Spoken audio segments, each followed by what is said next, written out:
नमस्कार मित्रहरू, आज भाङ्रेको कथा लिएर आएका छौं। यो गण्डकी अञ्चलमा एकदमै प्रख्यात कथा हो। आउनुहोस् लागौं यही कथातर्फ। एका देशमा एकजना राजा थिए। उनकी 3 जना रानीहरू थिए। 3 जना रानीहरूका एक जना छोरा थिए। राजाले जेठी महारानीलाई हेला गरेर दरबार बाहिर निकालिदिएका थिए। उनको छोरा एक ईश्वरीय शक्ति भएको मानिस थियो। ऊ सधैँ भाङ्रो लगाउँथ्यो, त्यसैले ऊ भाङ्रेको नामले प्रख्यात थियो। भाङ्रेको एउटा भुत्ते खुँडा पनि रहेको थियो, जुन भुत्ते खुँडा ऊ आपतको बेला मात्र प्रयोग गर्दथ्यो। यद्यपि राजाले भाङ्रे र उसकी आमालाई दरबारबाट निकालिदिएका थिए, तैपनि भाङ्रे आफ्नो बुबासँग धेरै प्रेम गर्दथ्यो। भाङ्रेकी आमाले आफूले खाई नखाई भाङ्रेलाई कनिका भए पनि राम्रोसँग खुवाएकी थिइन्। तर माइली र कान्छी महारानीका छोराहरू मस्तको जीवन बिताइरहेका थिए। यस्तैमा एकपटक राजा सिकिस्त बिरामी परे। अचानक उपचार गरे तर केही लागेन। दान पुण्य गर्न पनि बाँकी राखेका थिएनन्। आखिरमा एउटा ज्योतिषीले राजालाई हेर्यो। उसले राजालाई 2 कुरामा एक गरे सन्चो हुन्छ भनी सल्लाह दियो। उसको सल्लाह थियो कि राजाले रानीलाई भित्राउनु पर्छ कि आफ्नो छोराहरूले दिएको कमलको फूल सुँग्नु पर्छ। राजाले भने पहिलो कुरा गर्न मन्जुर गरेनन् र आफ्ना माइली र कान्छी छोरालाई सबै व्यवस्था मिलाई कमलको फूल टिप्न पठाए। त्यस समयमा कमलको फूल टिप्ने काम भने सजिलो थिएन। कमलको फूल टिप्न समुद्र तरेर विदेश जानु पर्थ्यो। कमलको फूलमा धेरै अजिङ्गर र सर्पहरू लठारिएका हुन्थे। त्यसैले कमलको फूल टिप्न संसारमा सबभन्दा गाह्रा कामहरू मध्ये एक थियो। फेरि जेठो छोरो भाङ्रे त भर्खर 15 वर्षको थियो भने माइलो र कान्छो छोराहरू झन् 13 वर्षका थिए। जसै राजाले कान्छी र माइलीपट्टिका छोराहरूलाई पठाए, भाङ्रेलाई पनि कमलको फूल टिप्न जान मन लाग्यो। उसले आफू जाने कुरा आफ्नी आमालाई भन्यो, तर आमाले भने भाङ्रेलाई जान नदिनका लागि धेरै प्रयासहरू गरिन्। उसलाई आइपर्ने आपत्तिहरूको डर देखाइन्, तर भाङ्रेले मानेन र जाने नै निर्णय गर्यो। त्यसपछि आमाले उसलाई एकपटक आफ्नो गुरुसँग स्वीकृति लिन आदेश दिइन्। उसले गुरुसँग पनि स्वीकृति लियो र त्यहाँबाट बिदा भएर गयो। आमासँग बिदा हुने बखतमा उसकी आमाले उसलाई केवल 2 मुठी कनिका मात्र दिन सकिन्। अब भाङ्रेले केवल 2 मुठी कनिका र आफ्नो बुत्ते खुँडा लिएर जान कम्मर कस्यो। सबै भाङ्रेको आँटदेखि छक्क परेका थिए। उसले आफू जानुभन्दा पहिले आफ्नो झुप्रो पछाडि रहेको एउटा रुख देखाएर उसकी आमालाई दिनको 1 पटक कोट्याउने सल्लाह दियो, किनभने यसरी कोट्याउँदा त्यो रुखबाट भाङ्रेलाई सन्चो र आराम भएको बेलामा दूत र बिरामी अथवा कुनै जीवन सङ्कट परेमा रगत आउने गर्दथ्यो। उता माइली र कान्छीका छोराहरू जाँदा जाँदा एउटा यस्तो चौतारामा पुगे कि सायदै त्यसभन्दा अघि तिनीहरूले यस्तो रमणीय ठाउँ देखेका थिएनन् होला। त्यसमाथि पनि 2 जना एकदम मस्त तरुणीहरू एउटा एउटा काँक्रो लिएर बसेका थिए। यिनीहरू पनि त्यस देशका राजकुमारीहरू थिए। तिनीहरूले ती आउने राजकुमारलाई एउटा कुरा भने। कुरा के थियो भने तिनीहरूले लिएको काँक्रो काटेर त्यसभित्रबाट 12 हातको बिया निकाल्नु पर्थ्यो। यदि नसकेमा राजकुमारहरूले राजकुमारीहरूको नोकर बन्नु पर्दथ्यो र यदि सकेमा भने तिनीहरूले राजकुमारका स्वास्नी बन्नु पर्दथ्यो। यस्तो अनिवार्य काम देखेर राजकुमारले काँक्रो काटे, तर जाबो काँक्रोबाट के 12 हातको बिया निकाल्न सक्थे र? तिनीहरूले उनीहरूलाई आफ्नो नोकर बनाएर राखे। यसरी कमलको फूल टिप्न गएका राजाका छोराहरू त नोकर बस्नु पर्यो। यस्तैमा एक दिन भाङ्रे पनि त्यही ठाउँमा पुग्यो। उसलाई पनि उही समस्या आइपर्यो, तर उसँग भएको एउटा भुत्ते खुँडा थियो। उसले विष्णु भगवानको नाम लिँदै आफ्नो खुँडाले के काँक्रो मात्र काटेको थियो। अचम्मको कुरा भयो। काँक्रोबाट त आकाशमा 12 हातको बिया निस्कियो। तिनीहरू दुवैजना भाङ्रेका स्वास्नी भए। त्यसपछि भाङ्रेले आफ्ना भाइहरूलाई तिनीहरूको दासत्वबाट मुक्ति दिलाइदियो।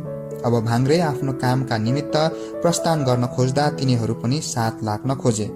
तर भाङ्रेले ऊ घर गइसकेपछि झिकाउला भनी आफ्नो ठेगाना दिएर त्यहाँबाट कमलको फूल टिप्न प्रस्थान गर्यो। भाङ्रे अझै भाङ्रेकै रूपमा थियो। त्यस दिन बेलुकी 5 बजेतिर आफ्ना भाइहरूलाई खाना पकाउन लागेको पायो। उसले पनि उनीहरूका नोकरहरूलाई एक मुठी कनिका पकाइदिन हरायो, तर उसलाई त्यहाँ बस्नसम्म दिएनन्। त्यसैले ऊ त्यहाँबाट पनि हिँड्यो। आखिरमा ऊ एकदम ठूलो वृन्दावनमा पुग्यो। त्यहाँ पुगेपछि एकदम रात परिहाल्यो। उसले रुखमा चढेर कतै घरहरू देखिन्छन् कि भनेर हेर्यो। उसको नजरमा धेरै टाढा एउटा नदीको किनारमा बत्ती बले जस्तो आगो बाहेक अरू केही देखेन। त्यसैले उसले त्यही आगोलाई लक्ष्य गर्दै त्यस ठाउँमा पुग्यो। जसै त्यस ठाउँमा ऊ पुगेको थियो, त्यहाँ त एउटा मुर्दालाई एकजना मानिसले पुरिरहेको देख्यो। त्यो मानिसले भाङ्रे युवकलाई देख्न साथ आत्तिएर उसलाई यो ठाउँ छोडेर माथि रहेको पार्टीमा बस्न भन्यो। तर भाङ्रे यो देखि जिल्ल पर्यो। भाङ्रेले आफू नजानेको कुरा सुनाएपछि त्यस मानिसलाई आइपरेको कुरा भाङ्रेलाई सुनाउँदा उसलाई सम्झाउन थाल्यो।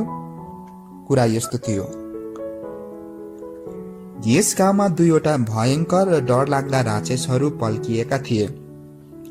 गाउँलेहरू मध्ये सबभन्दा ठूलो मानिस तिनीहरूको आहारका निमित्त मसानघाटमा जाने गर्दथ्यो।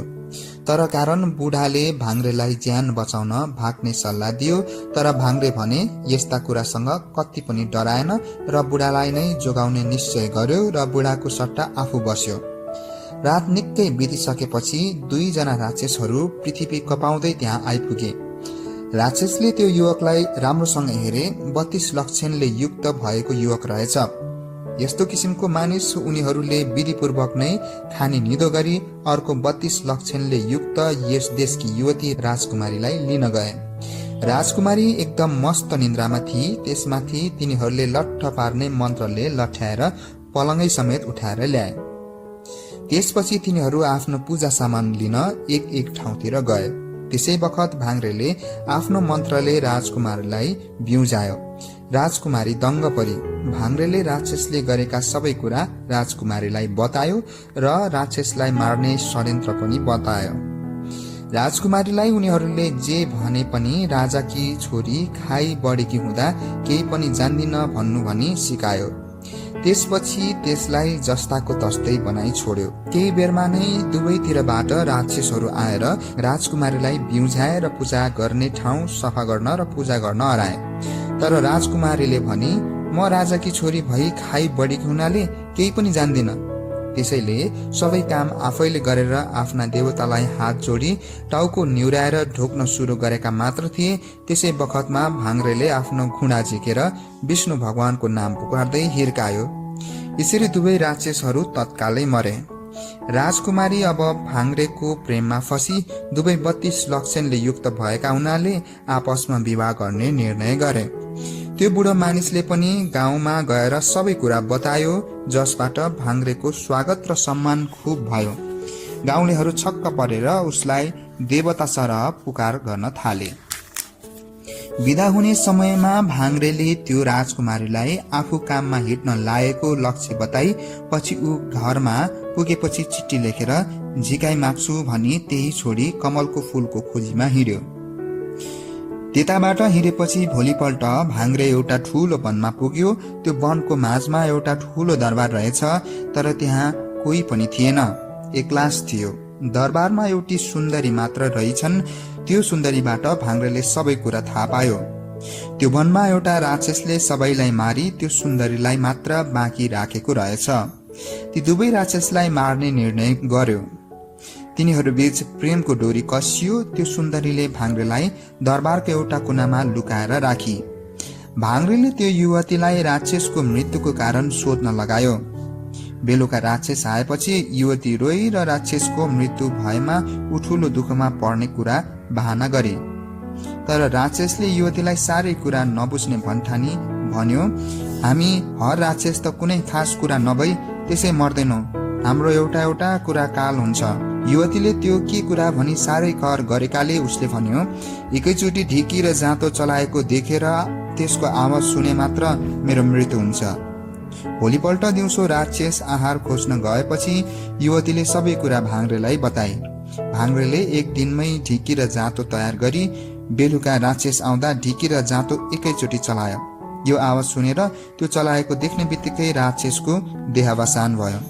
युवतीले भाङ्रेको साथ लागि जाने निर्णय गरी, तर भाङ्रेले आफ्नो लक्ष्य बताएपछि घर पुगेर चिठी लेखी पठाएपछि मात्र आउनु भनी राजकुमारीलाई चित्त बुझाई त्यहाँबाट हिँड्न थाल्यो।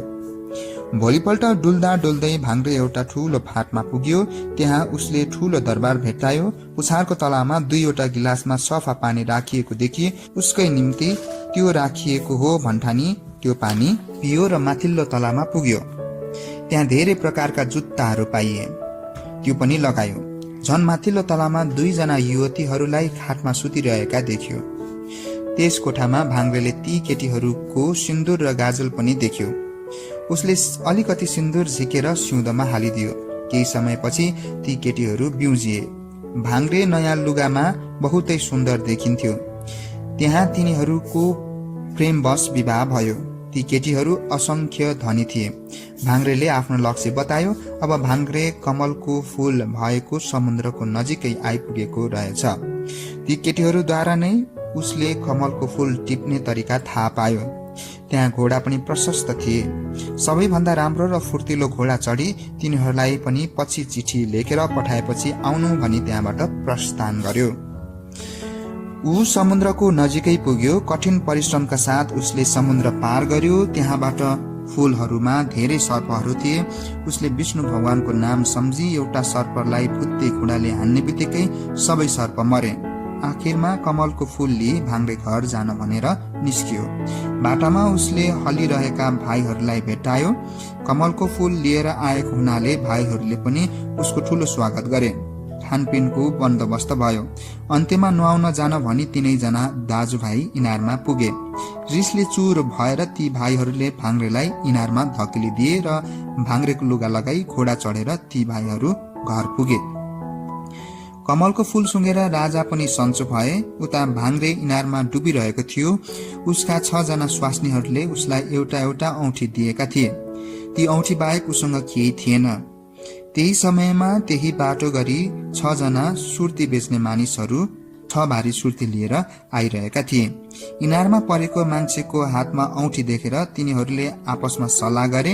यदि तिनीहरूले त्यो भाङ्रेलाई झिकेर सुर्तीले सेकिदिए भने उसले तिनीहरूलाई औँठी दिनेछ भन्ने विचार गरी भाङ्रेलाई झिकेर ठिक गरिदिए। उता घरमा पछाडिको रुखमा खोप्दा रगत आएको देखि आमा पीरले ठूलो दिगदारी परेकी थिइन्। तिनी देवताको पूजा गर्दै थिइन्। केही दिनपछि दूध आएको देखि आमाको दुःखको लहरहरू शान्त भए।